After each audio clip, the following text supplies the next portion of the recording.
So here we are looking at our pre-retirement session, which we have labelled here as your planned itinerary or disorganised series of events. I'll leave that up to you to decide. But the idea is that we're going to talk about some things that you might want to consider or just think about when thinking about your NHS pension and your retirement options. So what we're talking about in an itinerary, which is a planned route or journey, and this will become clearer as we go on. So what we're going to cover or try and cover today is, there we go, inspiration. So some food for thought really, and I'm also going to show you within that a couple of areas you could get more help. So I'm going to turn the slides off at one point and start showing a different screen, and then we'll come back to the slides. So looking at areas of inspiration and what you might want to think about and why. We are going to look at how much do I need. We are going to look at how much do you have. So that will be looking at things like the state pension, your NHS pension, any other sources of income that you might have or be able to plan for. If there's a gap, what are your options? So this might be things like looking at lump sum options, what happens with tax, all those sorts of things. And what you should do kind of next or going forwards. So all of this will start to make sense, but hopefully will help you to build up a bit of a plan. Okay. So the first thing we're going to do is look at our inspiration. So from my point of view, one of the sources of great inspiration for me is the Facebook group. And in particular, some comments that I see on the group. So this is one of the comments that you can see here. So somebody thinking they're never going to be able to retire and it's too complicated. That for me personally is quite heartbreaking because I know actually it's not true, but there's so many things that we don't understand that it means that we feel that we can't do something or that we might make an ill-informed decision. So what you'll hear me say a lot of times during these sessions, and you probably see me say it on Facebook, is walk, don't run. Anything to do with the pension and the pension planning is a long process, and it should be because it's super important. So obviously when I see things like this, I get really sad and upset, and that's my issue, but it's so what we can do to help you. But then equally, what we've also seen is some really positive comments from people saying that they followed the information and support we were able to provide. They took the time out to deal with it, and they got everything that they needed. So this is all really great, important stuff to us. So it means that we're doing something right in terms of how we're supporting you. So what I'm going to do now is just jump off this, and I am going to share with you some things online, she says, if she can find the thing online that she's looking for. I think it's this one. There we go. So can you all see the Facebook group there? Has that popped up on the screen? Excellent, thank you. Okay, so hopefully you'll all be familiar with this. Now, my view is going to look a little bit different to yours because one, I'm on a desktop PC. Most of you probably look at it when you're on your phone, but also because I'm an admin and moderator, I get this extra menu down the side that you won't see. But this is our Facebook group, and you can see we currently have 26.3 thousand members.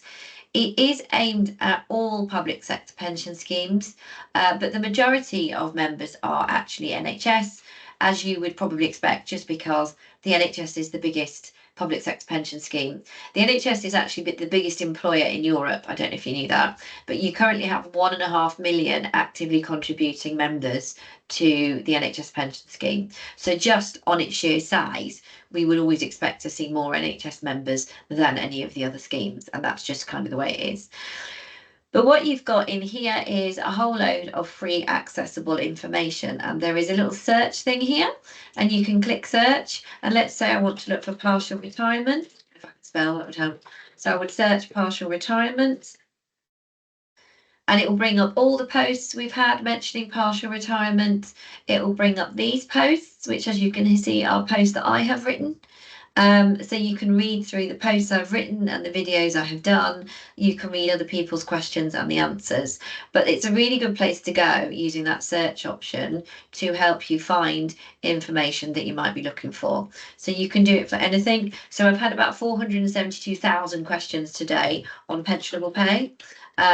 So you can do that as well, pensionable pay, and it will bring up all sorts of things on pensionable pay, how it's worked, backdated pay awards, all those kind of things. So the group is really helpful, but also it has easy ways for you to search for information. You've also got featured posts at the top here, which is everything I've done basically. So anything that I've done, videos of me, and also you've got remedial pension saving statements, which is quite a hot topic thing, and lots of different things in there as well. So there's plenty of places to go for look for information on the Facebook group, but if you can't find it, you can of course ask a question, and I get all these notifications up here of what people need and want, and you can see I've got some pending posts there. I'm trying to approve them as quickly as I can, but it doesn't always work because if I'm doing stuff like this, I'm not approving Facebook posts. So that's one place you could go. The first place you should always go is your pension scheme website. So anybody on here from Scotland?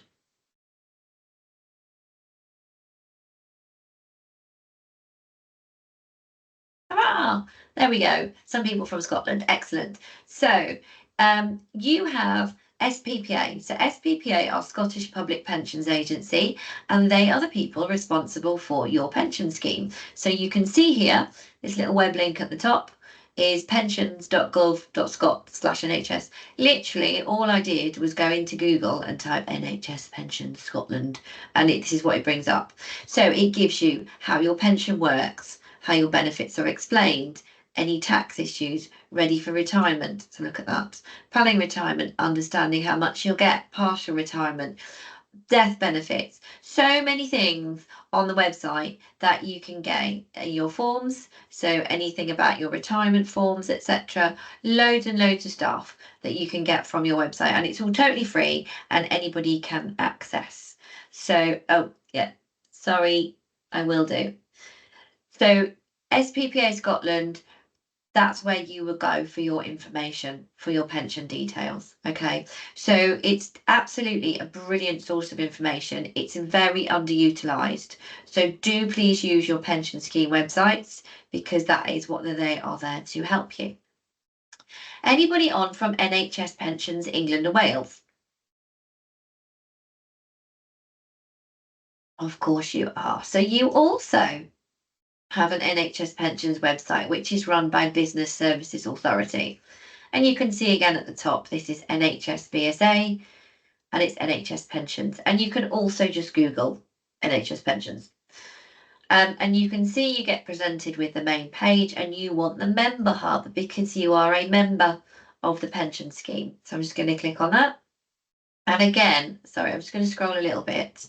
There you go. You can see you've got all of this information about your pension scheme available to you on the website. So it's really important that we use the website. And in particular, you've got up here where it says what you can do in the member hub guides. So you've got the 95 and 08 guide and the 2015 guide. So I'm just going to click this. I'm just going to scroll at the top so you can see. So this is the 2015 pension scheme guide, and it tells you lots of information about the scheme, who runs the scheme, how the scheme works. Also, it's got some picture again, it's my favourite picture, and it shows you how it works. So a lot of the questions that you have, or a lot of the information that you need to find, you can actually get from the scheme websites. You just need to use the websites. Okay, so really important that you make use of the tools that are available for you. Okay, is there anybody on here who is currently a member of our Member Zone subscription?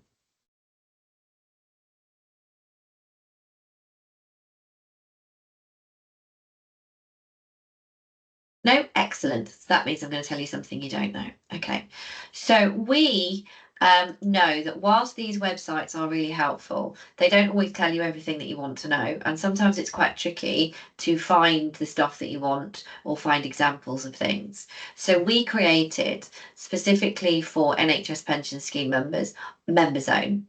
Now, what you're looking at here is the desktop version, which does look a little different to if you look at it on your phone and your tablet. It's a lot slicker on the phone and the tablet. But this is a subscription service at a small fee that shows you how to do certain things. So it gives you lots of scheme information, but it also has lots of resources to help you. So Listen with Laura videos, that's me. We've got Members Like Me. So these are new examples that will show you how the pension works for a 1995 person or a 2008 or a 2015. We have examples of the total reward statement and explanations as to what it is telling you. I'm just going to click that. And you can see here, it's explaining how your scheme works, and it explains the total reward statement all the way through. We also have, here we go, access to specific webinars that are only available for members of MemberZone. So webinars like today, but different ones who've got more activity within them. We also have how to complete your AW8 form for England. So how you can claim your retirement benefits, how much do you pay, how you pay more, all those different options. So this is something that we created this year. We've got quite a few members on there already, but again, it is somewhere else you can go to get additional information if needed. However, I would always say start with the free stuff because, you know, it's free. So definitely do make sure that you use all of the resources that are at your disposal because ultimately they are there to help you. And that's what's really important. So I'm going to put the slides back on now. Bear with me.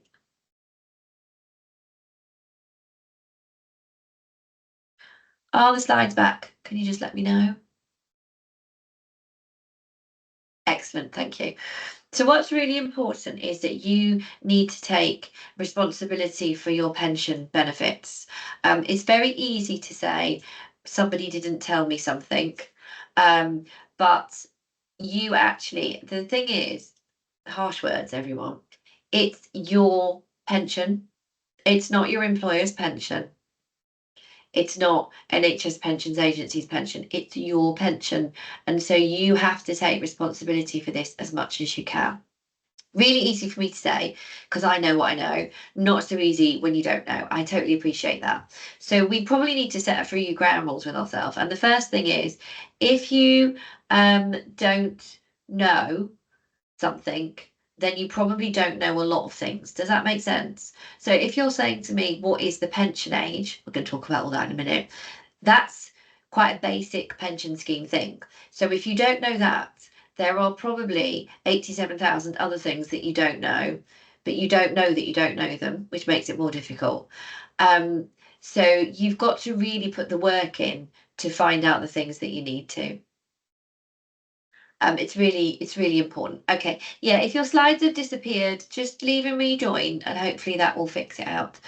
In regards to the Members Own subscription, just for those of you who are asking, it's £8.50 a month or it is £100 for a year. So it just depends on which way you want to do it. Loads of stuff on there though that's kind of a bit more intuitive than some of the other stuff that's available. So definitely have a look and you get a newsletter once a month and stuff with all new changes and updates, things. Okay, so other things that we need to think about and inspiring you to plan. So I want to talk to you about your total reward statement. Now, apologies for those of you who are not in England and Wales because you don't have a total reward statement. So even then, those of you who are in England and Wales, you might not be able to access a total reward statement. So I'm just not going to affect everybody. But those of you who can access your total reward statement, you can see a screenshot of it there. What this is doing is it's your annual benefit statement, really. So those of you in Scotland, it's the same as an annual benefit statement to all intents and purposes. But in England and Wales, they put something on the bottom that I've highlighted here called a hypothetical annuity cost. Now, what a hypothetical annuity cost is trying to do is show you the value of your pension benefits in the NHS if you were in the private sector. So this person's pension is just over £2,000 a year. Okay, they haven't been in the scheme very long. The hypothetical annuity cost is £104,000. Now, that means nothing to them in terms of it doesn't affect their NHS benefits. But what it's saying to them is to get the same level of benefits as this person has through the NHS pension scheme in the private sector, it would cost them £105,000. So this is really trying to demonstrate the value of the benefits that you have. And one of the things we often don't appreciate is that value. And I'm going to talk to you a bit more about that as well as we go through. But whilst I know working in the NHS at the moment can be really challenging, it's really taking its toll on some people. And there's been lots and lots of discussions about pay. I don't want to get into any of that particularly. What I can tell you is that your pension is one of the best pensions in the world. And that is what we need to focus on because it is so, so important to you. So you definitely need to put the time in, as we've said. So, for example, you wouldn't plan a major purchase without planning and research, would you? So would you buy a house without getting your survey, without having a really good look, without really digging into everything? Would you buy a vehicle without doing some research on that vehicle? In fact, would we even book a holiday without doing some research on the holiday, where we were going and what we were doing? I'm going to say no to all of these. And yet, when it comes to our pension, we don't really seem to give it the same time of day. So, right, I'm just going to stop there a second. I don't want to disrupt the recording, but is anybody else? Can everybody see the slides? Perfect. Right, so I'm really sorry if anybody is having trouble seeing the slides. It's usually a local internet connection, given that everybody else can. So can you try and leave and come back and see if that helps, because it will be a local thing and I can't do much about that, I'm afraid. Sorry. So what I want to make the point on here is that all of these things are worth quite a lot of money. If your NHS pension is £10,000 a year, and you receive that pension for as long as you live, let's say that's 25 years, that is over £250,000 worth of pension that you will have received. Not to mention then any dependent benefits, etc., in the event of your death. It's a significant asset to you, and we need to make sure that we understand that. Because as soon as we say, oh, you might benefit from paying for some support, well, I don't want to. Right. Well, it might help you make better financial decisions. Well, they don't want to. Okay, well, then don't. But, it could make a real difference on your pension benefits. So we need to move away from I don't want to what is going to help me the most. And as I say, use all the free stuff first because that's what it's for. But just think about that. You wouldn't do any of these things without doing some research. And your pension is going to be worth much more than a holiday and much more than a car. And in some cases, much more than your house. So we definitely do need to make sure that we put that time in. So let's start with thinking the first of all is how much do I need? So that quote that I showed you at the beginning said I could never afford to retire. And one of the things I'll say at this point, let's see if anybody knows. Does anybody know your number? So when I say know your number, what I'm saying is how much net monthly income do you need to receive to meet your financial obligations? I don't mean how much do you get and spend now. I mean, how much do you actually need to meet the essentials? Does anybody know? Do you know? I don't want you to tell me what it is. Just do you know your number?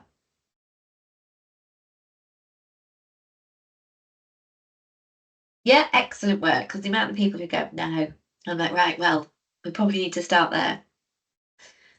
So we need to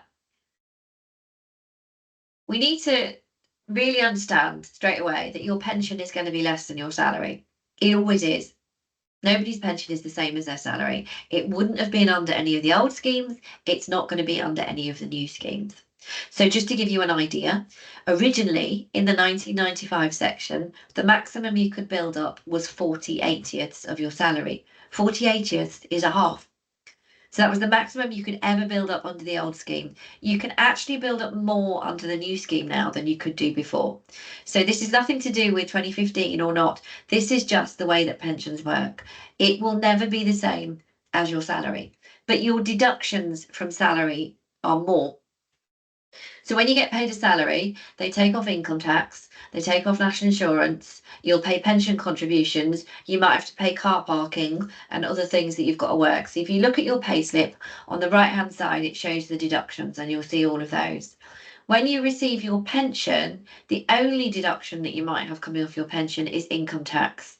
So your actual pension, gross pension, doesn't need to be the same as your gross pay anyway, because the deductions are less. So we need to get our heads around that first. And that's why knowing your number is important, because it's the net income that you want to focus on.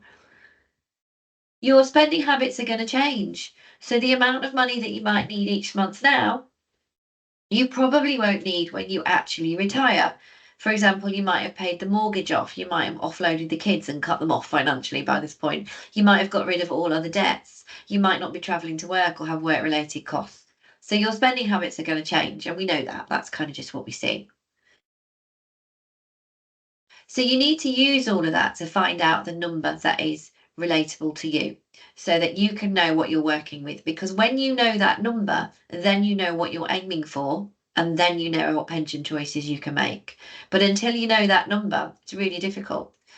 Um, but I can say as well that our household income expenditure at the moment is quite a lot. And actually, when we worked it out, when we retire, which is ages away, by the way, the mortgage will have gone, some of the children related costs will have gone, and it'll be almost half what it is now. So that's why it's really important that you do this, because your expenditure now is also not going to be the same as your expenditure later. And you can't get anywhere without knowing this. So you can't say, I'll never be able to retire until you know this. And this has to be your starting point. So it's really important. Okay. So we definitely need to make sure that we understand that. The other thing that we need to understand is that actually, when we're in retirement, we don't need the same amount of income. So what I mean by that is if we needed the same amount of income, this line across here would be flat, right? And it really isn't, is it? It's like a backwards J or a U. So what we're saying is when we retire, we spend more earlier on because we can do fun stuff. We might want to travel. We might pay off the mortgage. We might get new hobbies. We might buy a camper van. We might buy a dog shelter. We might get an allotment. We might do work in the house. All of that tends to happen quite early. So we tend to spend more money earlier. And then the older we get and the more that we slow down, the less we spend because we're perhaps not traveling as much, or we're only going to buy one dog shelter and we don't need to buy another one. And the camper van is still fine. And so, your spending then kind of slows off. And then when you get older still, it flattens out. So we kind of sort of sit at the similar sort of level for quite a long time. But then when we get older again, it might start going up because we might need to pay for help and support at home, for example. So that's the other thing. When we start looking at what we need from a pension point of view, you don't need or spend the same amount of money all the way across. How you structure your spending is also important. And the reason I'm telling you this is because when you start looking at your pension options, this also becomes quite important. Okay. Does anyone have any questions at this stage? I know we've got a question in about special class. I'm coming to that because we haven't got to the scheme yet. I just want to talk to you about the state pension, and then we're going to talk about the NHS pension scheme. I'm also just taking a minute to drink my tea.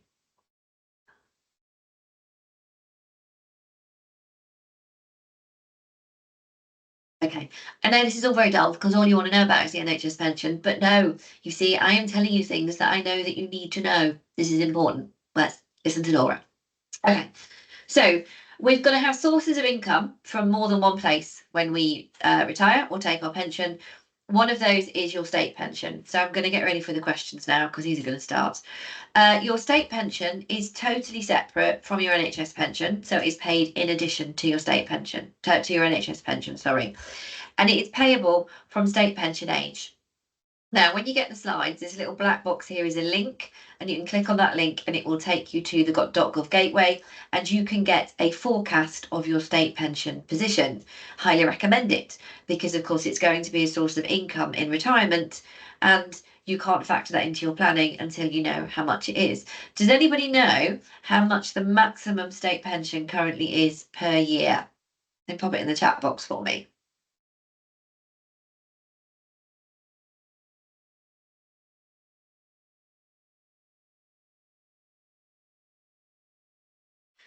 Anybody know? 14,400. Hello, Teresa. If only it was. I assume that's 220 a week. 12,000, 8,400. Okay, so the full state pension is currently £221 a week, which is £11,500 a year. Jackie, you get 10 pension points. Well done. First one there with the full amount. So the full state pension, if you qualify for it, is currently £11,500 a year, or £221 a week. Very good, those of you who got that. Okay, so a little bit less than some of you thought, a little bit more than some of you thought. Now, the amount of state pension that you get is based on your national insurance history.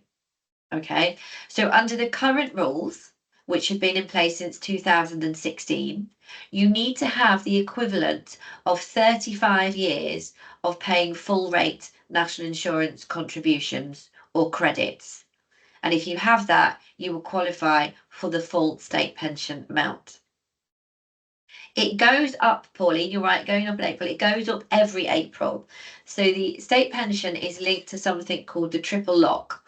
And what the triple lock is it's an increasing mechanism that says the state pension will increase by the higher of either 2.5%, the increase in earnings, or the increase in inflation. So recently it's had some quite big increases.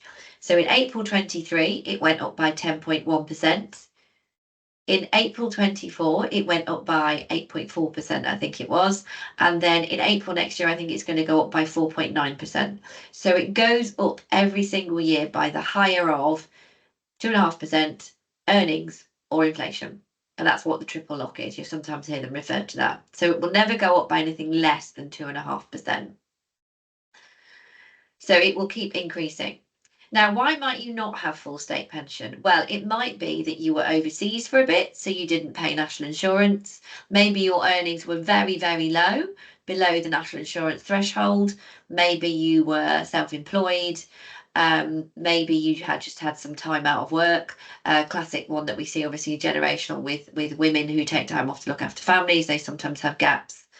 And a few other things as well. Now, one of the other reasons that you might not have a full national insurance history is something called contracting out. Student, yes, thank you, Fee. So if you're a student, then also you might not have a full NI. Now, just to put it into context, my state pension age, sadly, is 68. Let's presume for a moment that I am going to work till I'm 68. Unlikely, but let's see. By the time I get to 68, I will have paid national insurance contributions for 52 years. So most people are not going to struggle enormously to get to 35, but some people might. Now, one of those is if you were contracted out. So what contracting out was for anybody who was a member of a scheme like the NHS scheme before 2016, you were contracted out. And you were contracted out automatically by being a member of the NHS pension scheme.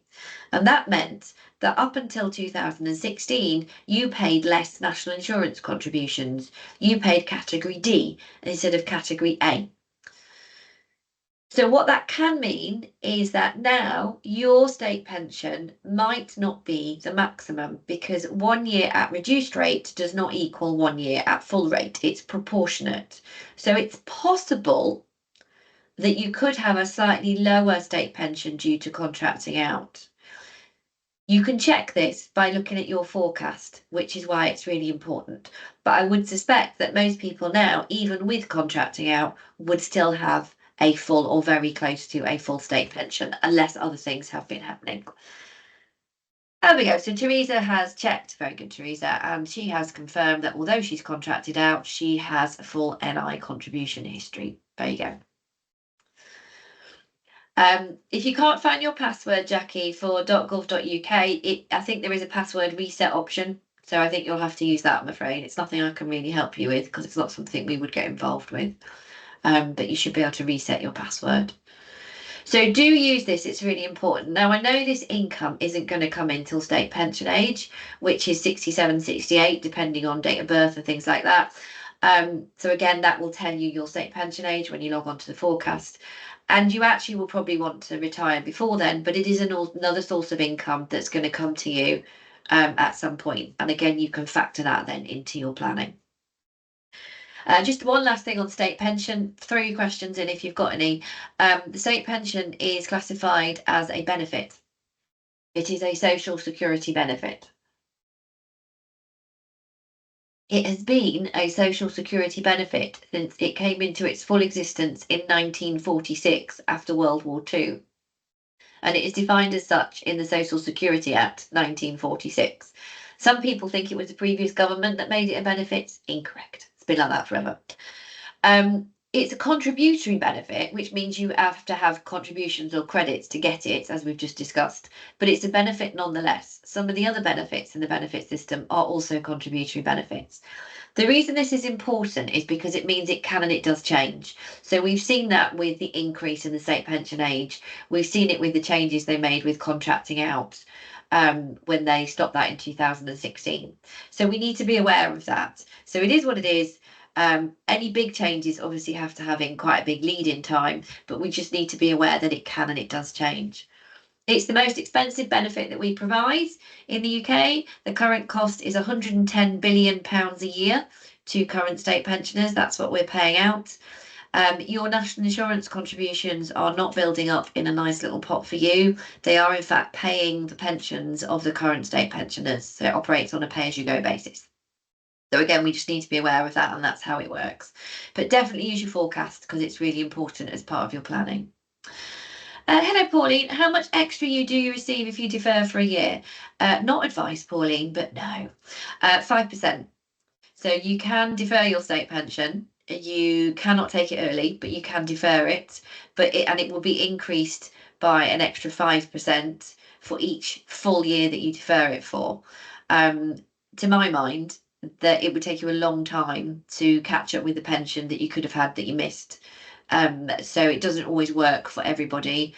I'm not sure many financial advisors actually advise people to defer it, but it is up to you if that's what you want to have a look at.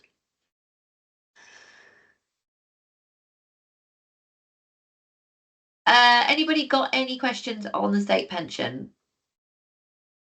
I mean, it's currently 11.5 grand a year. It's going up to 12 in April. That's a pretty chunky source of income that we will get at state pension age. So it's definitely important to be on the ball with it and to make sure that we factor it into our planning.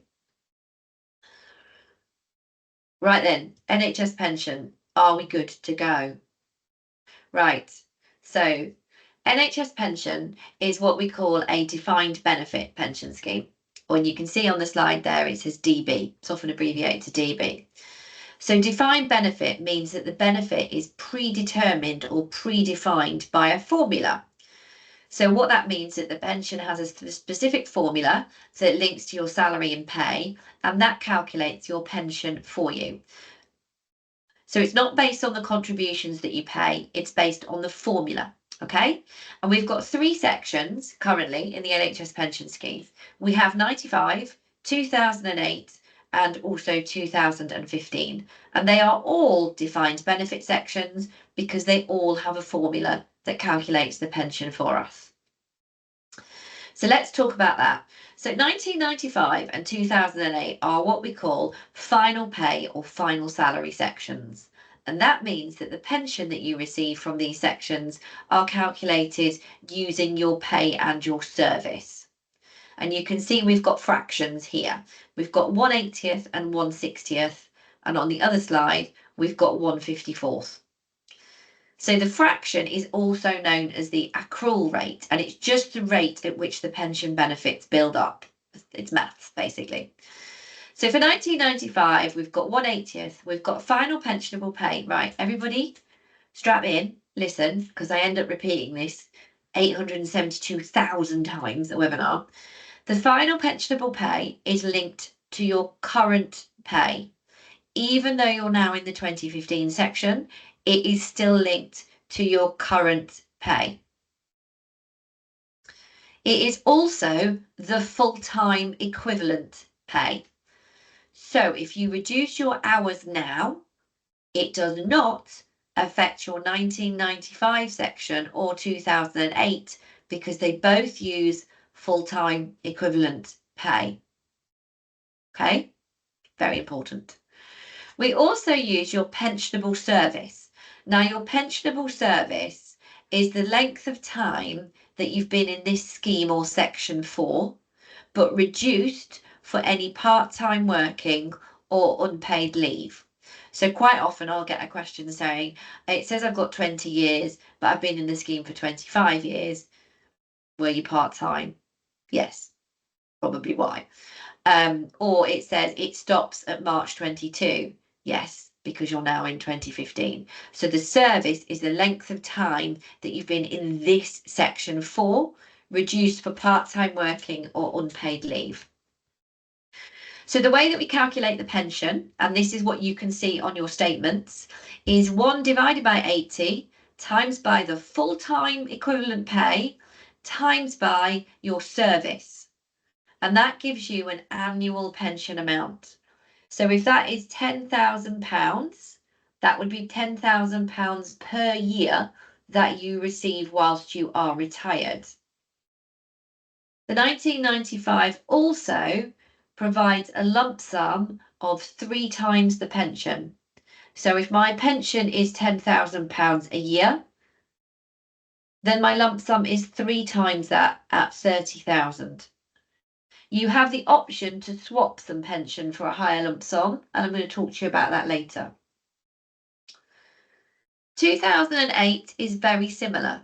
You can see we've got a fraction again, which is 60ths. Now here's a question. Is a 60th bigger or smaller than an 80th?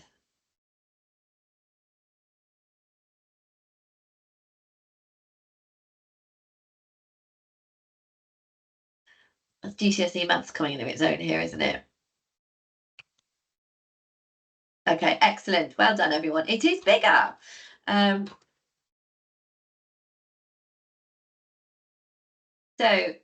me explain why, for anyone who was not sure. So it's bigger. So imagine you've got 2 cakes, cut 1 cake into 80 slices and 1 cake into 60 slices. Which cake has the biggest slice? It's the one with the 60 because there's less of them. So with fractions, the smaller the number on the bottom, the bigger something is. So a bit like opposites. So we've got 1/60th. So it's the same thing. 1 divided by 60 times by pay. It is linked to current pay, full-time equivalent. Pensionable service is the length of time that we have been in the scheme for, reduced for any part-time working or unpaid leave. You don't get an automatic lump sum in 2008, but you can choose to swap some at retirement, and that is called commutation. And we're going to look at that later. And 2015 then. So 2015 is still a defined benefit scheme because it still has a formula, but it's what we call a care scheme, which stands for career average revalued earnings, or career average as we like to abbreviate it to. It does work a little bit differently, and it works a bit like building blocks, and we calculate the pension each year based on your pay each year, and we kind of add it up as we go along. So let's look at an example. You can see here that our accrual rate or fraction here is 1/54th, which is much bigger than a 60th and an 80th. So 2015 grows year on year much faster than the other 2 schemes, which often surprises people because everybody thinks 2015 is terrible, and it is not. So just to keep the math straightforward, let's say that my pay was £54,000. I would divide that by the 54, and that will give me £1,000. So for 1 year in the scheme, I've got £1,000 worth of pension built up. The following year, we're going to do the same thing again. Let's say my pay hasn't changed and it's still 54,000. I'm going to divide that again by the 54, and that gives me another £1,000. So I add that on to the £1,000 that I've already got. And now I've got £2,000 per annum of pension from the 2015 section. And the following year, we do the same thing again, and then we do the same thing again. So we're adding it up each year based on your actual pay per year. So any pay changes don't affect 2015 that you've already got, but they will affect future 2015. Okay. 2015 is also linked to inflation, which is the consumer price index, plus 1.5%. So each April, it also revalues by inflation plus 1.5%. So in April 23, it went up by 11.6%. In April 24, it went up by 8.2%, and so on. So it grows very, very rapidly in the 2015 section. Now, again, like 2008, 2015 doesn't have an automatic lump sum, but you can choose to swap some pension for a lump sum at retirement, again called commutation. Now, I'm just going to talk to you about the pension ages, and then I'll come to the questions, okay? You can see we've got NPA here. So NPA here and also on this slide here. NPA stands for normal pension age. That's the age that you can access the pension without it being reduced for early payment. So for 95, it is typically 60, unless somebody has a special class status, and then it's usually 55. For 2008, it is 65. And for 2015, it is whatever your state pension age happens to be. Now, that doesn't mean I can't access the pension until my state pension age. That's the normal age for the scheme. So let me give you a scenario.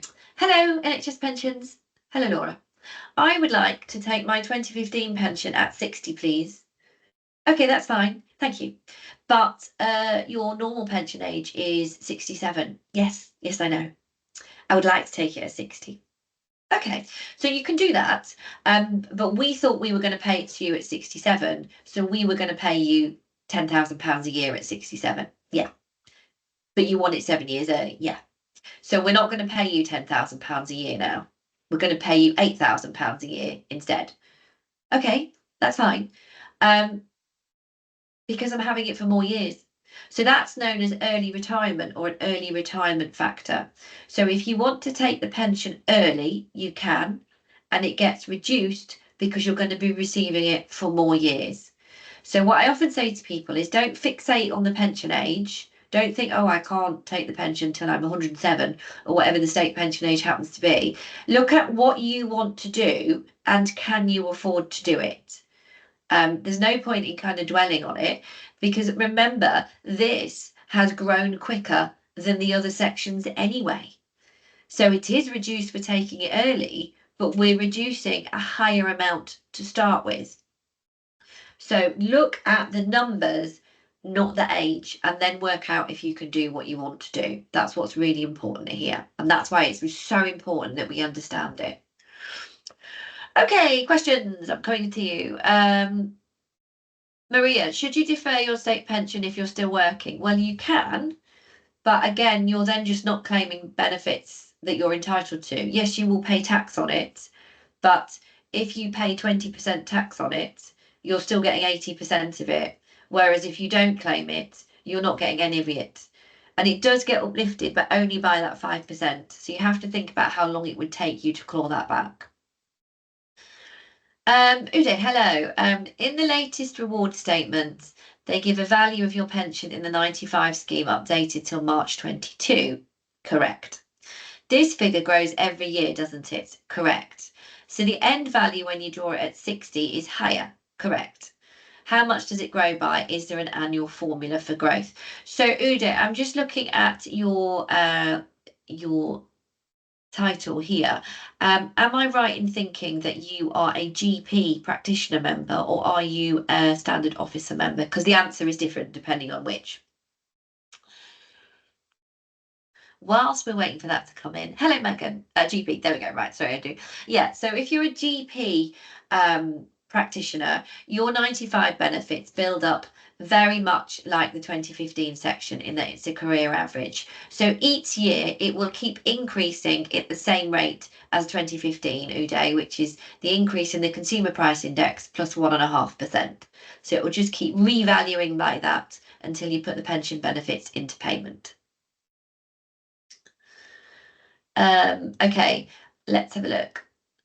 Hello, Megan. I'm in 95 scheme, thinking of resigning at 51. Rather than my pension being reduced by 35%, I might defer until 60. What happens to the value of my pensionable pay? Okay, so if we come out of the scheme early or we stop paying in the scheme, the pension is calculated up to the date that you leave. So in the case of 95, for example, your pension is calculated using your pay at the point that you leave, and then the pension is then revalued every year by inflation until you put it into payment. Can you confirm 2015 scheme is not beneficial for someone reducing hours? I cannot confirm that at all, Jackie. Um, the 2015 scheme builds up based on actual pay each year. So it's going to keep building up regardless of whether you're full-time or part-time. Now it uses actual pay. So if you reduce your hours, then your pay goes down and the amount that you build up going forwards might be a bit less. It doesn't affect any pension you've already built up because that's banked. It's just new pension going forwards. It's the same for the older schemes. So whilst I've said in 95 and 08 we use full-time equivalent pay, so going part-time now doesn't affect them.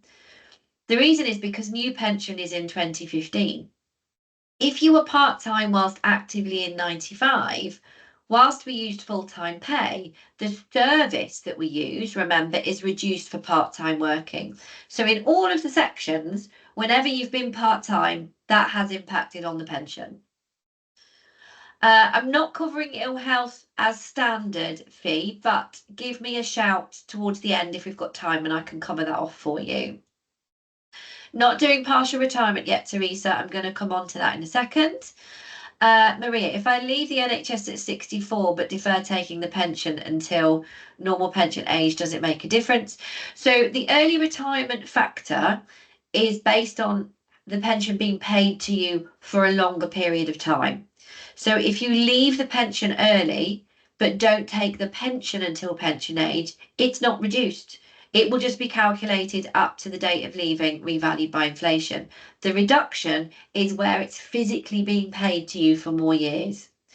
All of the sections can be taken early, Sue. Currently, 2008 and 2015 can be taken at any point from 55. 1995, it is usually 50. Again, they are reduced for early payments. Now, in April 28, the pension age across the whole of the UK is changing, and the minimum age is going to go up to 57. Now, this change in the NHS will only affect the 2015 section because the other schemes are what we call protected. If you take the 95 pension, is it worth leaving the 2015 till your pension age? So that's a decision that you have to make, Tanya, and I can't answer that for you. You can take it early and it'll be reduced because you're going to have it for more years, or you can leave it till later and it will be a higher amount. So one of the things you have to think about is when you come to retire in full and you stop your salary, is it better to leave it until then so it's a higher amount to replace part of your salary? Or do you want to have it earlier for more years? These are all the decisions that you have to make because they're so individual to specific circumstances. Hello, Pauline. If you continue to work and claim your state pension, who do you inform re-tax? You don't need to inform anyone. HMRC are automatically informed and they will automatically work out your tax. Admittedly, a bit late sometimes, so you can be taxed incorrectly for a bit, but you can use the HMRC app and that is a really quick way of getting your information up to date as quickly as possible. Hello, Greg. If you have salary sacrifice, i.e. car lease, etc., this lowers pensionable earnings. It does, and therefore reduces your pension each year. It does. Is it possible to top up the pension with the amount lost due to the salary sacrifice? And if so, how is this done? Right, so this is a really good question from Greg. For all of the schemes, we say that we use pensionable pay. When you do a salary sacrifice, what you're doing is swapping your pay for a benefit. So your pensionable pay goes down. So that means the pension could be worth less. Now, it's not really too much of an issue unless you do a big salary sacrifice like a car, and then you've probably got to really think about it. You can do something called additional pension, Greg, which means you can add additional annual pension to the 2015 section. We don't cover it specifically on this webinar, but we have another webinar called Boosting Benefits, which is available to you under a members owned subscription, or there's a pre-recorded one, I think, still on the website that you can watch and it'll talk to you about your different options with that. Can the statement show you which option is in the best interest? I think that's a McLeod question, Jill. I'm coming to McLeod in a second. When you start drawing your pension, hello, Mike, does it still increase every year? Yes, it is inflation linked every year when you start putting it into payment. One of the great things about public sector pensions is they have uncapped inflation linking. So whatever inflation is, it will increase by. Claire, I thought the 95 was based on the best of your last 3 years. It is. So let's assume that your last 12 months is the highest, because for most people that is the case, then that's what it will use. So when I'm saying it's linked to your current pay, I'm saying it's still got that link to your pay now. Okay, it's not linked to when you moved to 2015, it's still linked to your current pay. The actual calculation for 95 is it will look at the pay in the last 12 months, then it will look at the 12 months before that, then it will look at the 12 months before that, and it will choose whichever of those three is the highest. For most, typically it is the last 12 months, but not always. I appreciate that. Hello, Mark. I'm a male nurse, started in 87. I've got special class, but that wasn't recognised prior to 1990. Correct. So service prior to 1991 would be reduced. That small bit of service that you've got there would be reduced for early payment, but anything after that, if you're taking it from 55 onwards, wouldn't be reduced. No, I haven't. So the special class question, where's that gone? Hang on a second. Trying to find it. There we go, Jazzy. Right, I have special class and my previous employer has my normal pension age is 55. I moved jobs to another trust 12 months ago and the statement says 60. I'm having difficulty in pensions getting to call me back. So sometimes the statement defaults to 60 even though you've got special class status. So it doesn't mean you've lost it. But equally, because you've moved employer, your new employer needs to confirm to NHS pensions that you retain the special class status. So I'm afraid your probably best option is to persevere and try and get in touch with them so that you can get that sorted out. Pauline, don't fear owing tax. It gets sorted out usually within a couple of months if they've got your tax code wrong. But again, use the app because it goes through really quick then. Mike, if made redundant at 59 and retire, should you or can you buy extra years in 2015? So extra years are not a 2015 thing. Extra years are 1995. You can buy additional pension in 2015. And as I mentioned earlier, you can watch our Boosting Benefits webinar, which tells you more about that. Hello, Wendy. Recently left the NHS after 23 years, some part-time and now full-time work elsewhere. I've also taken out their pension, 58, nearly 59, not contributing to my NHS pension, looking to take 95 at 60. Yeah, 2015 will be reduced if taken early. And it's as I said before, really, it's just a case of weighing it up. Do you need the income now so you can benefit from a lower amount for 7 years longer, or would you benefit from leaving it until later? And that's a case of doing the maths and the planning, isn't it? Um, Andrea, I work 30 hours per week, but I've worked extra hours overtime over the last year. Are these counted in final salary? Yes and no. Because 1995 or 2008 used full-time anyway, just working up to full-time hours wouldn't change the pension in either of these sections because they're already using full-time equivalent. It does increase 2015 because that uses actual, but just working plain every time hours wouldn't actually make any difference to those sections.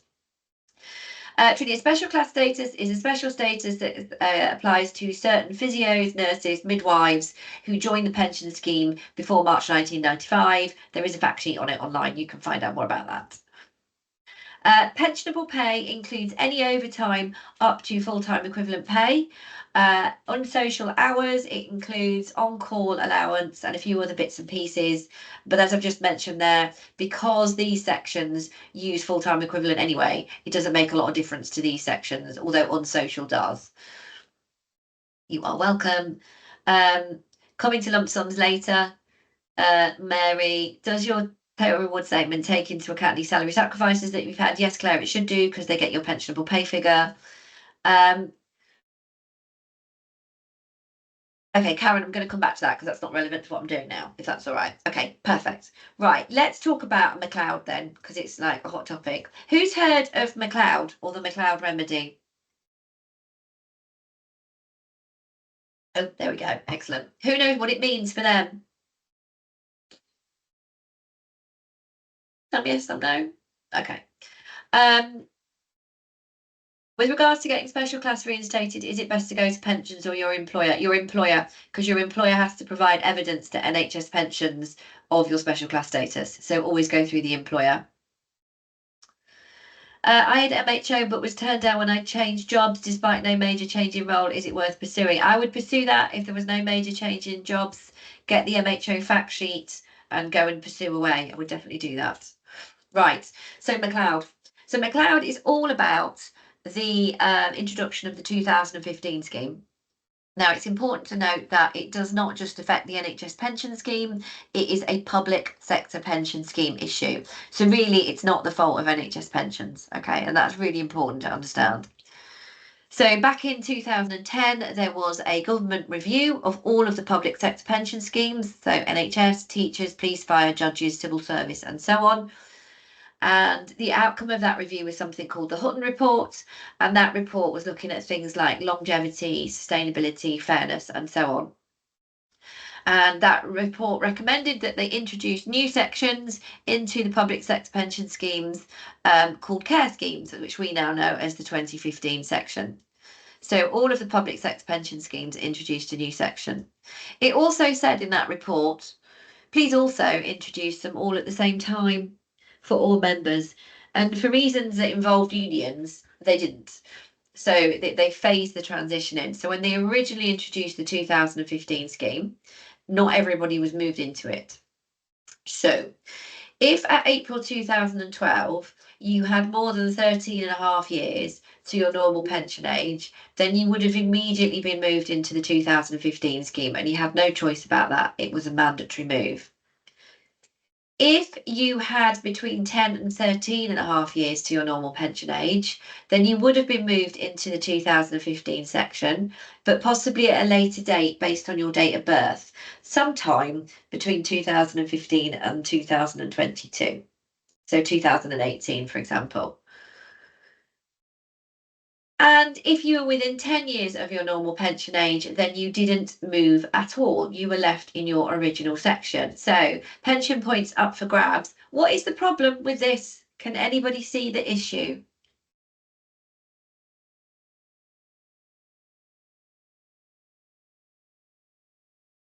What was unfair, Jackie?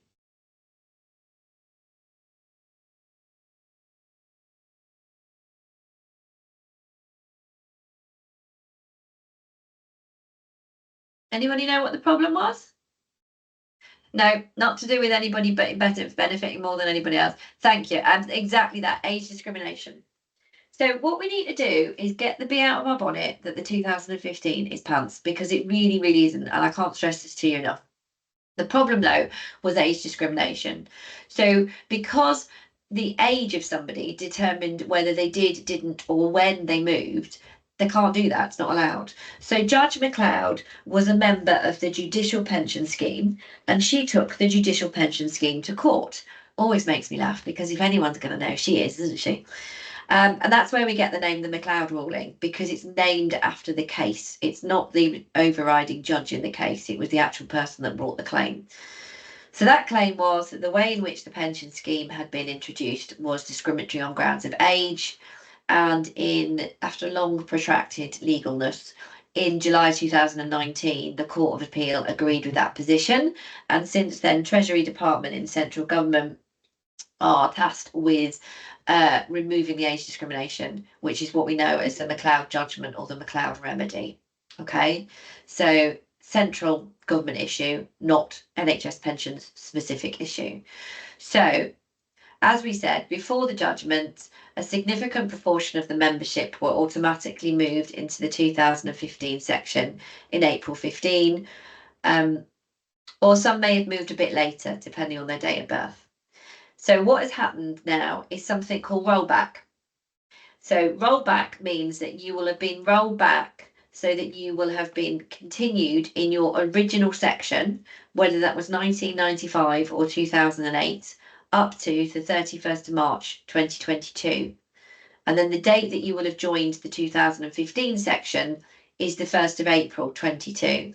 So those of you who can access your total reward statement or manage to get a statement of some sort, what you should see is that your 1995 or 2008 is now updated to March 22, and the 2015 scheme starts from the 1st of April 22. So it's switched it all around, and that is rollback. That's happened automatically. It's a default position. You don't need to do anything about that. There's a bit more. When you then come to take your pension benefits, whenever that is for you, in theory, you will get a choice of option A or option B. Option A is exactly what we've just talked about. So 95 or 08 up to March 22, and then 2015 from April 22. Option B is 95 or 08 up to March 15, and then 2015 membership from April 15. You do not make that decision until you take your retirement benefits. The reason you get the choice is because there are some people who will get a higher set of benefits from option A, and there are some people who will get a higher set of benefits from option B. You do not know which is better for you. So if I had £1 for every time somebody said to me, I want my 7 years back in 1995, and I say, why? Because it's better. Is it? Yes. How do you know it's better? You haven't seen any figures yet. Because it just is. Why? Because it is. But is it though? It might be. I'm not saying it's not, but it also might not be. Okay, so we have to move. We've all carrying around quite a lot of unconscious bias that somehow 95 is infinitely better than 2015 or 2008 is. And in some circumstances, it can be, but in other circumstances, it isn't. And you don't know which one of those is better for you until you can see the figures. So we must move away from that and focus on outcomes, not your preconceived notions of what you think may or may not be. Okay, remember the 2015 section grows much quicker than the other sections. So even taking it early, it can still be higher at 60 than the 1995 benefits could be, as an example. It could equally not be. Either way, though, the pension figures are pretty close to each other. They're not poles apart. Okay, so just be aware of that, and let's just go into it with open mind and say, right, well, this is great. Because of this ruling, I get to choose either or. I'm not being forced into one position or another. I can make a choice, and I will choose what is better for me and my circumstances. Yes, Jill, 1995 does have a lower age for retirement, but 2015 has grown higher.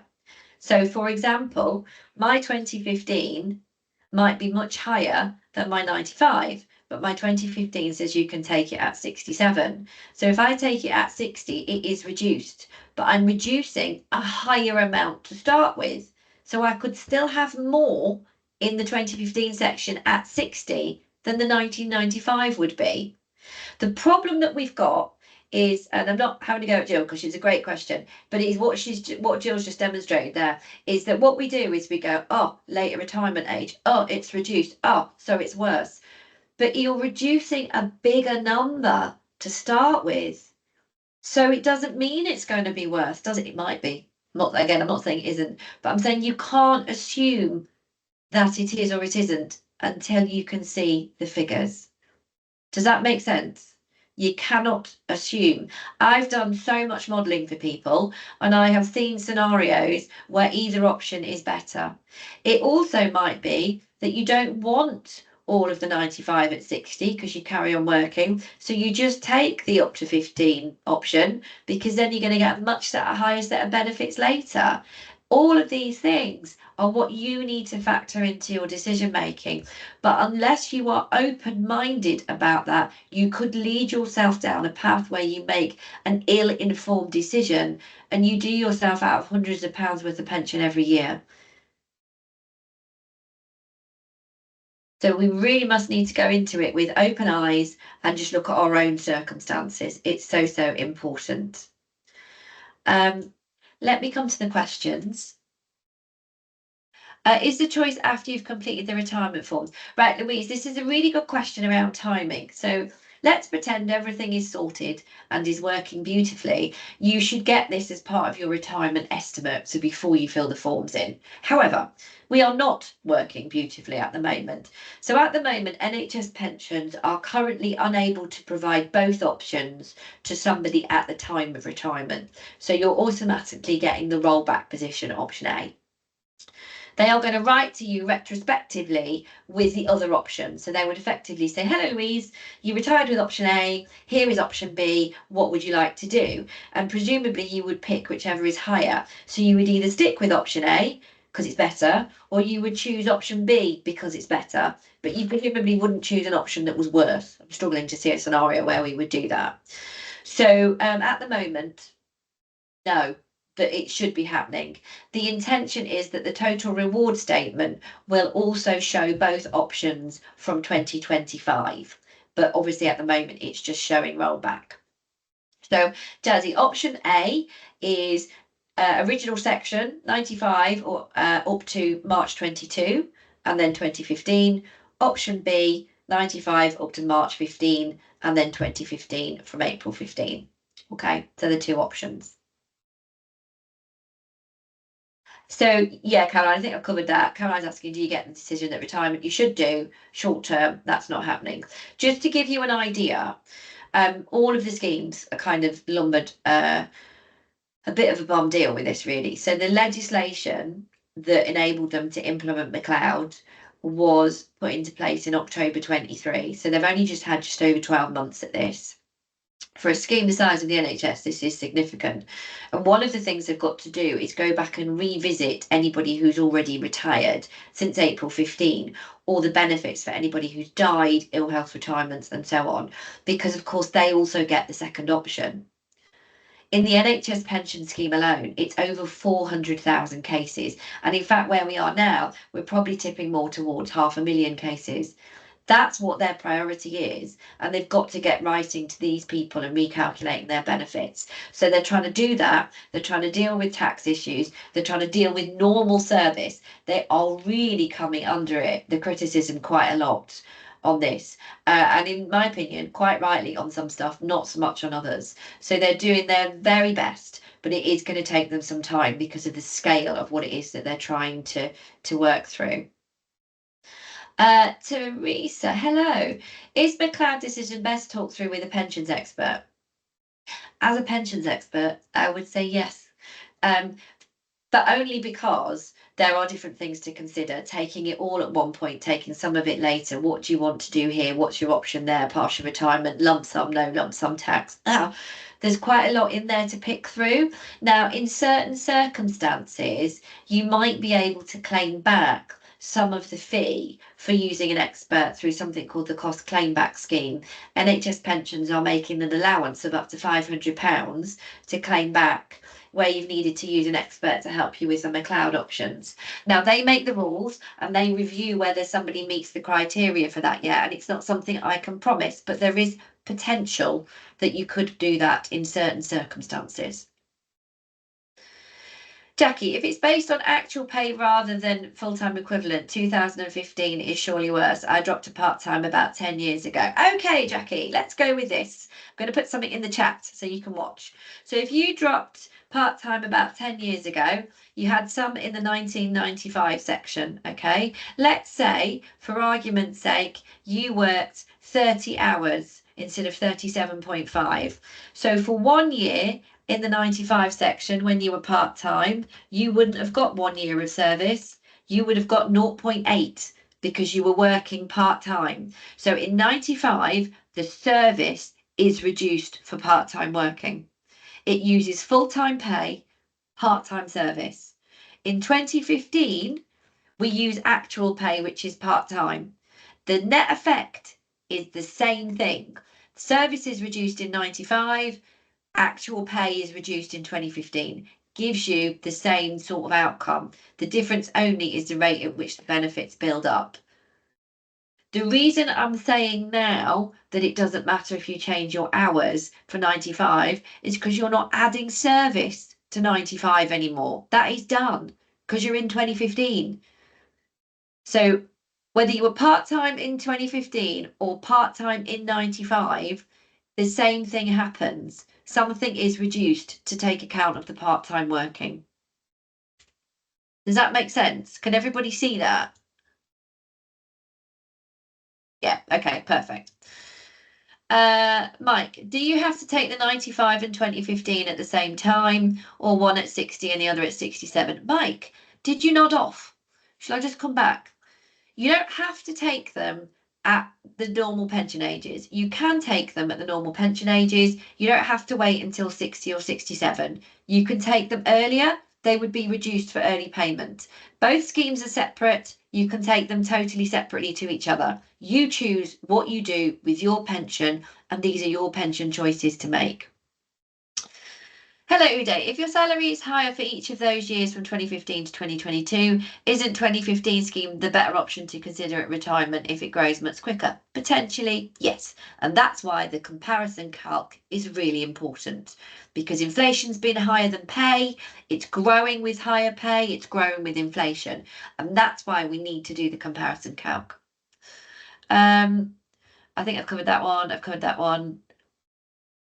Mike, and would they claim some of the lump sum back if you went into B? Great question. So 1995, as we said, we get a lump sum in addition to our pension. So if you choose option B, which is less 95 service, then it'll be less 95 lump sum. So in theory, if you went for B, Mike, yes, they could claim back some of the lump sum. But remember, you can swap 2015 pension for lump sum. So if you want to keep the lump sum, you just swap some of the pension in option B to the lump sum amount that you've had, and then they don't claim any lump sum back. That side there. Sorry, Joe, there you go. Maria, so if you'd taken the pension some years ago with the full lump sum and they write to you, how does it work if figures are better for 2015 but lump sum was based on 95? I think I've just covered that with Mike. You can either repay it or you can say, oh, well, I'll just keep the lump sum that I've had. I'll just swap 2015 pension to lump sum. Depends on which is important to you.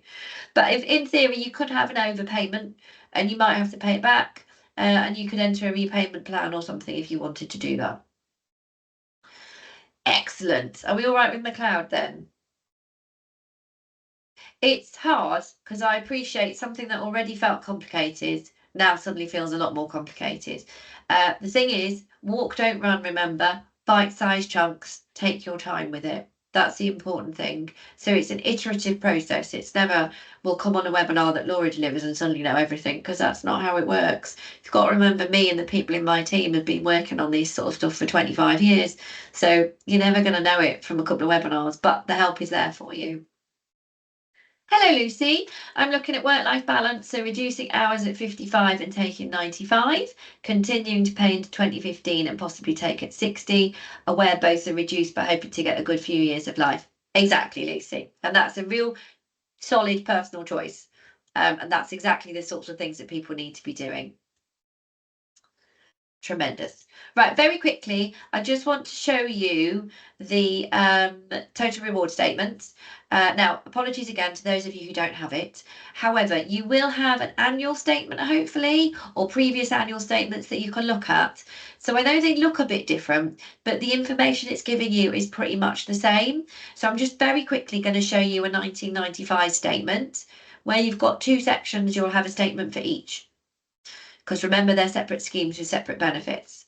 So it's going to show you pension. This is your annual amount. So this person, if they retire tomorrow at 60, will get £6,569 per annum, and that will increase by inflation for every year that they're alive. So it's an annual income amount like a salary.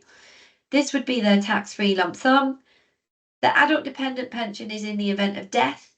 There is a pension paid to spouse or partner, and that's what that is. Reckonable and calendar length membership. So reckonable membership is the membership we use to calculate the pension. Calendar is calendar. So reckonable can be less if you've got any unpaid leave or part-time working, because that's what we use.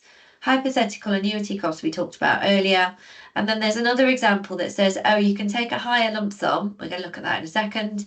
If you do that, the pension is reduced, and we're going to give you an example of what that looks like as well. So that's what the statement is telling you. It's the annual amounts. It's not a pot of money. It's an annual income for life. Okay. What slide are you on, Gillian? I've just jumped off the statement now onto slide 26. If that helps, if you can move them, you can move on. Sorry, Gillian, I've just seen your other question. I need to protect my pension in May 25 as I dropped to an 8A to 7 in May 24. Will my 95 be calculated on best of the last 3 years? 23, 24, 22, 23, 21, 22. Yes, if you protect it, it will be. So I presume it was a voluntary move and you're with the same employer and you're over 50. If all of those apply, then yes, you can apply to protect the pay and do that, 12 months from, that's right.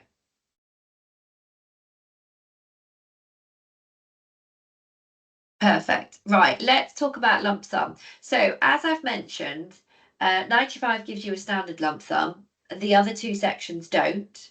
But with 95 and the other two sections, you have a choice about swapping pension for lump sum. And that is called commutation. So if you get a pension estimate, it will say it's a commutation example. And that is showing you what you can do in terms of taking a higher lump sum and a lower pension amount. Okay, now the statements will always show you the standard benefits and the maximum lump sum you can have.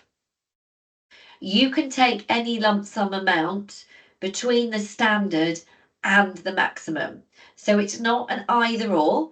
It's not you have to have the standard or the maximum. You can do standard anything up to the maximum. Okay, and you can choose that. And you can make different choices for your different schemes. So you can make a choice for 95 and a different choice for 2015. Now, the rate at which they swap pension for lump sum is 12 to 1.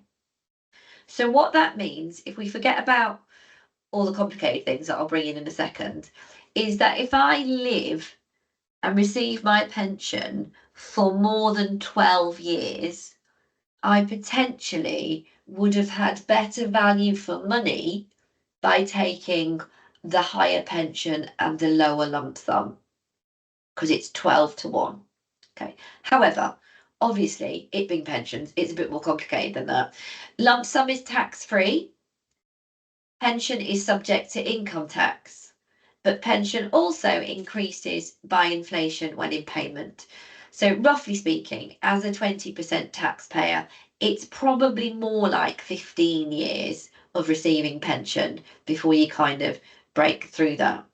So the question really is value for money versus what you want to do. So do you remember the little chart I showed you right at the beginning? I'm just going to jump back to slide 14 that shows that we spend more money earlier than later. Sometimes, and it's a personal choice, I'm not telling you what to do, people will take the higher lump sum because they want to do more things earlier and then take the lower pension because later on the state pension kicks in. So they use the lump sum to pay off a mortgage, give to kids to get on the property ladder, buy a camper van, and all of that. So you can use the lump sums to subsidise income until the state pension then kicks in later. It is a very individual decision. It is not something where we would say you should do that because I cannot say that. You need to understand your circumstances and what is important to you. So we've got a slide here that gives you some things to think about. So first of all is how much do you need as a regular income? So for example, if I need a minimum of £10,000 a year to pay all my living costs, and I want to take the maximum lump sum, but that's going to reduce my living costs down to 7, my regular income down to 7, can I work with that? Or is my regular income gone too low? So your number is super important for you to make decisions like this. The amount of people who make these decisions without a pensions estimate, I'm like, what are you doing? How can you possibly know until you've got those figures what you want to do? What you're going to do with the money, excuse me, is important. So if you're going to pay off the mortgage, as an example, that's a big household expense that will go, which means it will change your regular income. Do you want to buy a camper van so you can travel? So all these things, are you going to invest it and hope to get some investment returns? These are all important things that feed into this. If you've got other income, when does that start? So are you continuing to work in some form? When does your state pension kick in? Have you got other ISAs and savings and pensions that you might also look to take? How long are you going to live for? I mean, honestly, it's the $1 million question, isn't it? If you're going to live for 40 years, then you probably want to take the higher pension and the lower lump sum. But we don't really know, do we? So that's what we're gambling with. I tend to find when I do these seminars, people put themselves into two camps. The first camp is those people that expect they're going to drop dead within 12 months of retiring. And the second camp is people that just think they're never going to die at all. In most circumstances, neither of those things are true. Okay, if you get to 60, the average life expectancy is mid-80s, just to give you an idea. My grandpa was 93 on Saturday. He has been retired more years than he was working. So you just don't know. So all you can do is make decisions based on what you know at the time. What happens when you die? So this is important and link straight into Trina's question that's popped in there, which is, can I explain the survivor pension? So on your statements, you've got an adult dependent pension. That is a pension, an annual income that is payable to a spouse or partner in the event of your death. So it's kind of like a substitute income for your pension. They don't get your pension, they get a proportion of your pension. Okay. If there is no spouse or partner and no children under the age of 23, then nobody will get a pension in the event of your death. So sometimes people factor that in to when they take the lump sum to think about whether they want to take a bigger lump sum to leave behind to, for example, grown-up children in the event of their death. So when you die, that's something to consider. Some people take the higher pension and just have an extra life insurance policy. There are different things to think about. Trina, if you have nominated your child instead, do they get anything after 23? So there's different death benefits payable. Okay, so there's pension and there's potentially lump sum. So your lump sum for death in service is 2 times your pay, and that will go to whoever you have nominated to receive it. Or if you're married and you haven't done a nomination, it will go to your spouse. Okay, so that can be child, under 18, over 23, next door neighbour, cat, charity, some random that you met on the internet once, an auntie, a grandparent. It can be anyone that you nominate to receive the lump sum. The pensions are different. The pensions are payable to those that the scheme deem to be financially dependent on you. So spouse or partner, because you're living together and they have a dependency on the joint income. And children under the age of 23 can receive a child's pension because they are deemed to be financially dependent as well. So that's that. Okay, so that's what you've got to think about with the death benefits. Remember, the main purpose of the pension is to provide you with an income for when you stop work. But there are what I call the ancillary benefits, which are the death benefits as well.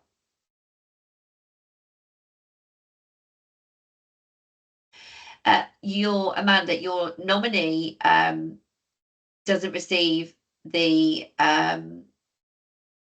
death benefit. So if you're deferred, so 1995, as deferred means that you're not actively a member of either of the pension schemes and it's deferred, then there is a lump sum payable to your nominee of 5 times the pension for 95.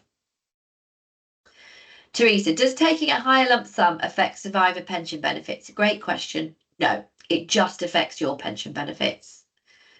Clodagh, can you nominate more than one person? You can nominate as many people as you like. You have to fill in a DB2 form, Death Benefit 2 form. You can find that on the NHS Pensions website, which you now know where it is. And you allocate a percentage to each person where you nominate more than one person. Jazzy, even if spouse alive. I presume you mean the death benefit. So the lump sum, right, of 2 times your pay or whatever it is payable to your spouse unless you've nominated somebody else. So if you want it to go to your spouse, you don't have to do a nomination form. But if you want it to go to somebody else, then you might need to do a nomination form. If, interesting fact, you are still married but separated and you just haven't legally got divorced yet, do a nomination form because it's going to go to them in the event of your death otherwise. When this says maximum lump sum may incur a tax charge, is that the identified maximum lump sum on my statement? Right, no. So the maximum lump sum for most people that the scheme calculates is tax-free. However, there's an overall HMRC cap on lump sums, which means lump sums cannot exceed £268,275. If they do, then there will be tax payable. So that's why on the form you've got the options of max tax-free lump sum or max lump sum that might be taxed, just in case your max lump sum is over 268,275, which for most people isn't, so all of your lump sum is tax-free. Lindsay, if you don't want to take minimum or maximum lump sum, is there appropriate incremental amounts in between to take? Not, I wouldn't say appropriate or not. I would say it's up to you. So you choose the increment amount. 12-to-1 applies regardless. So the same logic is all the way through. You just need to choose whatever amount suits you best, taking into account all of these things. How long does it go to the spouse for? As long as they live, Maria. So until they drop dead as well. It's lifelong. Okay, are we all right with that? Are we all right with lump sums? We segued slightly off onto death, but I think we brought it back seamlessly. Nobody noticed. Okay, tremendous. Right, let's talk about partial retirement or flexible retirement then, because this is coming up quite a lot. So the term flexible retirement is just a kind of collective term for options at retirement. So when I started working in pensions in 1997, when I was 4, people used to just work and then stop. And that was what retirement looked like. Now it's a lot more flexible and people kind of phase into it. So flexible retirement is kind of like a catch-all for that. So one way of flexibly retiring is that you just work less. So you don't access the pension because you don't need it, but you reduce your hours or your role. That's kind of like a transition into winding down, isn't it? However, in the NHS pension scheme, there are also 2 ways that you can potentially access some of your pension benefits and continue working in an NHS role, and they are retire and return and partial retirement. They are different, but we're going to look at them now so that you can understand the difference. This is a huge area of questions on the Facebook group, like massive, more than pensionable pay. Okay. Partial retirement has been around forever, for 2008 and 2015, but became a new option for 95 members from October last year. And what partial retirement is it's a mechanism where you can take some or all of your pension benefits, continue to work within the NHS as continuous service, so no break is needed, and you continue to build up further benefits in the 2015 scheme. You cannot access your active NHS pension and continue working in an NHS pension role without doing either a partial retirement or retire and return. Okay. If you have deferred NHS pension benefits, then you might be able to, but if you are still active in the scheme, then you cannot. Now, what I'm going to tell you now is the scheme rules. And this is where it gets a little bit confusing. The scheme has a set of rules, a minimum standard of things that must happen. But each employer has their own policy. So you need to check with your employer what they are supportive of. Does that make sense? So these are the scheme rules, but your employer might have their own rules. And so you need to check with those first. I can only tell you what the scheme rules are. So partial retirement, you can take some or all of your pension benefits, carry on in NHS employment as continuous service, so same terms and conditions, same contracts, and continue to build up further benefits in the scheme. You can take all or part, and that means anywhere between 20% and 100% of your benefits. In order to do a partial retirement, your pensionable pay must reduce by at least 10% for 12 months. It can stay reduced for longer than 12 months. You can reduce it by more than 10%. It is at least 10% for at least a year or 12 months. Okay. And you must employ that reduction through a contract variation. So a classic example is I'm going to work 10% less hours. And that would be a variation to your contract, and your pensionable pay would reduce. It's not the only way to do it. It is one of the ways to do it. You might take a lower banded role. You might ask to drop to a different point on your band. You might ask for unpaid leave.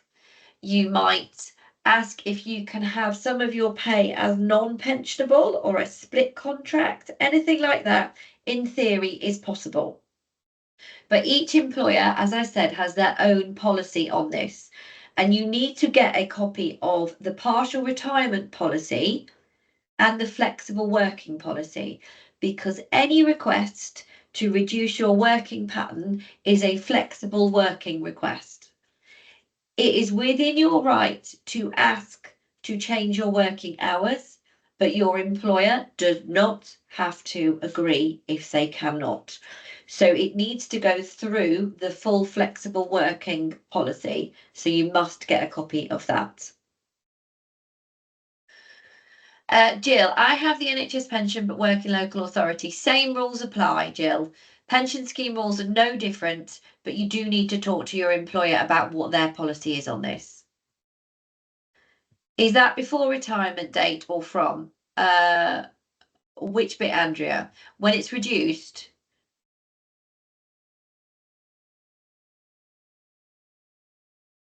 So the 10% reduction is 10% of your pensionable pay in the 12 months before your pension. So let's say the 12 months up to your pension date, your pensionable pay was £40,000. It has to reduce by at least 4. And then that has to then be in place for at least 12 months after. Hello, Lindsay. Is it correct that in either partial retirement or retire and return, the employer doesn't have an obligation to employ you on the same band? Right. Interesting question. I feel like this has been a scenario. The thing about partial retirement, let me just skip back. Oh, hello. This bit here, partial retirement is continuous employment.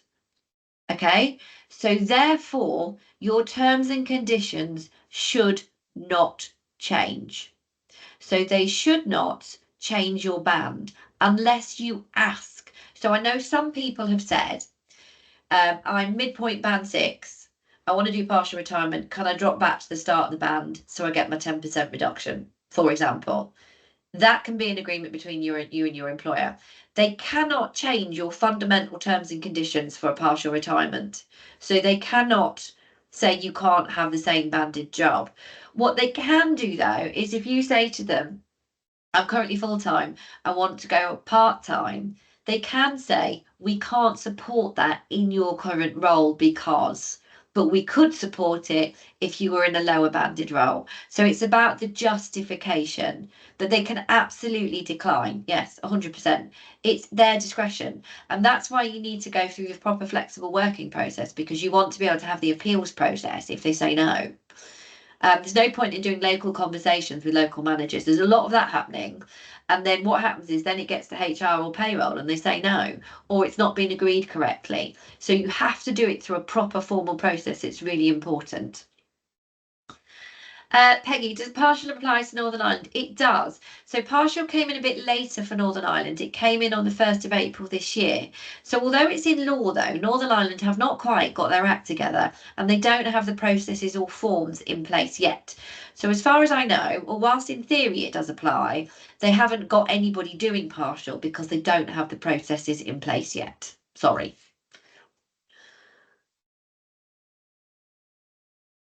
Mary, I am unable to do flexible retirement because I can't reduce my hours, so I'm having to do retire and return and come back, same band, same hours. Yeah, I'm going to come on retire and return in a minute. Maria, just to check, I understand if I want to do partial, I want to reduce 10%. by 10%, my employer can turn it down on the basis of flexible working. Yes. So which is why you can do retire and return. Let's talk about retire and return. The thing is, right, you can do partial and not reduce your hours. What you can do is have a payroll adjustment, which means part of the pay is non-pensionable, or have two contracts, one pensionable, one not, or reduce your hours but then work additional hours, and those additional hours are automatically not pensionable. But it depends on what the employer is willing to support and what they're aware of. So retire and return, or retire and rejoin, as we know it, is similar but can be different. So effectively, with a retire and return, rejoin, what you do is you resign and you leave, and you have to claim all of your 95 or 2008 benefits. So remember, with partial, you can claim percentages of, but with retire and return, you have to take all of it. And then you have a gap of at least 24 hours. Now, this is important. Some employers will insist on more. Remember, I'm telling you the scheme rules. The scheme says 24 hours. Some will say more. And then you come back to work on a new contract of employment. Can be the same role, same hours, can be a new role, new hours. And then you continue to build up benefits in the 2015 scheme. The problems that you can face, and not everybody will, because it sounds like that Mary didn't, but some people might, is again, it is the employer's choice and policy and discretion. So some employers, for example, will say you have to have a 2-week unpaid leave gap. And then when you come back, because you've had a 2-week paid leave, we're going to give you different terms and conditions. So you need to be aware of that. Are your leave and sick entitlements going to change? You'll have lost your employee protections as continuous service. They might say you can only come back for a fixed term contract, so you can only come back for 12 months, for example. They might say you can't do it at all because they've got a recruitment freeze on at certain levels, and although you're still the same person, actually you either have to close you down and reopen you as a new employee, and they're not allowed to do that. So you really need to research which of the options are available to you personally in your role, and also what other things you might need to consider. Somebody's told me before as well, they've got to do retire and return and they had to reapply for their job and they didn't get it. So you've got to be really careful about what you do. Some will be fine, some will say fine, minimum 24 hours to come back, same job, same hours, in which case that's champion, but some will not. So again, it's something that you really need to look into because nothing is a given until you check the policy. Jackie, so are you saying that you have to have worked at 10% less for a year before? No, Jackie. No, no, no. When you do a partial retirement, you need, at the day that you partially retire, at that point, you must reduce your pensionable pay for at least 10% going forwards. So we take whatever your pensionable pay was for the previous year, and that has to reduce by at least 10% for the next 12 months. So you're not working 10% less the year before to do a partial, because that's very preemptive, isn't it? What we're saying is from the date you partially retire, your pensionable pay has to go down by 10% for the next 12 months.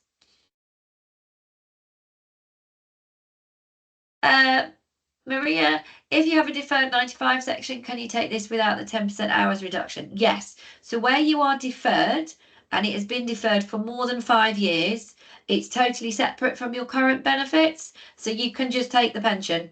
You don't have to do retire and return. You don't have to do a partial retirement. You just need to fill in an AW8P. You don't even need to.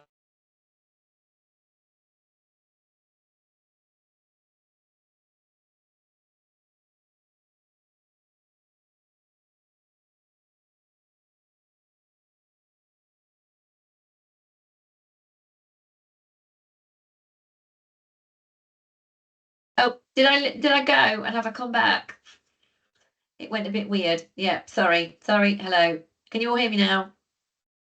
Right, perfect. Something weird happened. Sorry, don't know what went on there. It must be my warning that Bake Off is starting in 15 minutes. Right, I've spoke to my pensions department and they confirm no change to annual leave entitlement or sick pay. Only impact would be if I was to be made redundant. Yeah, okay, that's perfect. Well, it's not perfect, obviously, redundant, but yes, that's better. And after that year, if you did a payroll reduction, does it go back up? If your employer agrees to it, yes, Maria. So you do the deduction, and if your employer agrees, then you can put your pay back up. They're under no obligation to do that. So even if they say now, yes, yes, Maria, we'll put it back up in 12 months, they can't give you a guarantee on that. So they could say no. But it's an amazing way of being able to access the pension and continue working. And for those of you who reach your normal pension age for the 1995 section, it's definitely worth doing, because this comes up a lot as well. Where you've reached your normal pension age, whether that's 55 or 60 in the 95 section, pension isn't really going up by a great deal more. It's only linked to pay. So you're at the risk of losing pension that you could be claiming. And so at least partial and mid-retirement return give you those options. It's really important. Right, sorry, Scotland and Northern Ireland for a second. Those of you who are in England, when you want to take your benefits, you need to fill in an AW8 form, just a word of warning, because for some reason people can't read. You need to fill in sections 1 to 5 are for your employer. Now, when we say employer, it could be your manager, probably not, because they don't really know how to fill these forms in. So it probably needs to be someone in your pay and pensions department. Remember, your employer, in inverted commas, could be HR, could be your line manager, could be pay, could be pensions, could be pay and pensions. But usually we're talking pay and pensions because there's stuff they have to put on here. Local managers are very willing sometimes, but it's not their area. Okay. Section 9 is the section that you complete where you are saying which benefits that you want. Just again, follow it through logically. If you are only claiming 95, you do not need to fill in the bit for 2015. So just make sure you just follow the steps through. So for example, if I'm only claiming 95 and I tick that, it says go to 9.2. So I go to 9.2. Don't need to do the other bits. So just follow it through and take your time. All the forms have supporting notes. If you are a member of MemberZone, there's a whole section which tells you how to fill the forms in properly. Again, it's not something you should rush. Fill it in pencil, leave it, go back to it a day later. There's no race on with this. There certainly shouldn't be. Because if it's wrong, then you're kind of a bit scuppered. So make sure it's right. Again, if you're in England and Wales, you will also need to do a supplemental form if you are doing partial retirement. Please make sure it's version 5. And you will only need to fill in sections 4 onwards. The rest is for the employer. Everybody gets to section 2 and says, I don't know how to fill the pay bit in. That's because in big letters at the top, it says this is for the employer to fill in, which again will be pay and pensions because they have your pay and pensions information. It's very clever. Okay, perfect. Right, questions. Hello, Jill. I was told I couldn't access the statement till after October. Jill, is this which statement is this, Jill? Because there's lots of different sorts of statements. So I would like to know which one to answer it correctly. Right, guys, you're asking me half questions. They're not coming in fast enough compared to the others. So, Mike, and if you've left what? Fee, same with ill health retirement. Is what the same with ill health retirement? Can partial retirement still be taken before normal pension age? Yes, Leslie, all the scheme rules still apply. Pension is calculated in the same way. It would just be reduced for early payment. If you've left the NHS, can you do the AW8 yourself? Thank you, Mike. AW8P for preserved, because the AW8 is for active service and it is asking your employer for information. If you have already left, you do not have an employer, so you need to use the AW8P. Apologies for the stupid question, but as I'm in 95 and 2015, does that mean I'm not in 2008? Correct, because you didn't join in 2008, you joined in 95. Jill, reward statement and forecast. I don't know who's told you can't have it until October, but you can certainly have it now. So if you need to go and speak to your local pay and pensions team or NHS pensions and ask them for a reward statement. Forecasts or estimates you can only have if you are within 12 months of your pension date that you want to take it. So they might be saying you can't have that depending on the date, but the reward statement you can have. Oh, thanks, Vic. Do you still have to fill in that form for ill health? You do, but for ill health retirement, you need to speak to your employer and you also need to get them on side with occupational health. And you need to you and them between you need to fill in an AW240 as this is the ill health retirement application form. Ill health retirement has to go through the scheme medical advisor. So you need to go support your application to them with evidence so that they can determine if you meet the criteria. Perfect. Right, so very roughly then, the process is you need to talk to your line manager about what you want to do, particularly if you want to do flexible retirement. Make sure they have your formal notice, complete your forms. Your employer sends the forms to NHS pensions. So if you do an AW8, it's got to go back by your employer because they have to update the pension system. Don't send it directly. AW8P you can. You need to follow up with them to check they've received the forms because you'd be surprised. And then the award will be processed and your confirmation letter sent.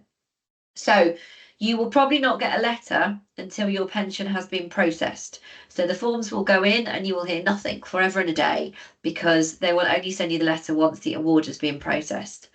Pensions are paid monthly in arrears, always. So if your pension date is the 31st of March, then your first pension payment will be a month later, the 30th of April, and they are always paid monthly in arrears. So you need to factor that into your planning process as well. It's possible you might get overtaxed initially because HMRC won't know about your pension to start with. So you quite often get emergency taxed. Use the app and you will, if you can, or give them a call and they should sort that out a bit quicker for you. But again, just be aware from a planning point of view, first month or so, you might pay more tax. Nicola, why do we have to complete the choice to take up to 22 or 2015 as supplementary form if we haven't been given the McLeod options? Because, Nicola, with partial retirement, you can choose to take a percentage of your benefits. So they are just offering you the opportunity at that time to just take a percentage if you want to. And that percentage can be any percentage after 20%, or it can just take you up to 2015 or 2022. You will still get the McLeod option later, so it doesn't matter which you choose if you're not sure, but they are just giving you the option because it's a percentage. You can get the AW8 from your pensions officer, Claire. Yes, you can also get it online, but get your retirement process from your employer and that will tell you what their preference is. Hello, Joe. This webinar has been super useful. You are welcome. How often do you do these? Good question. I think once every 3 months now, because we've got member zone in and I don't have time to do loads and loads, but they're all on our Pen-gage website.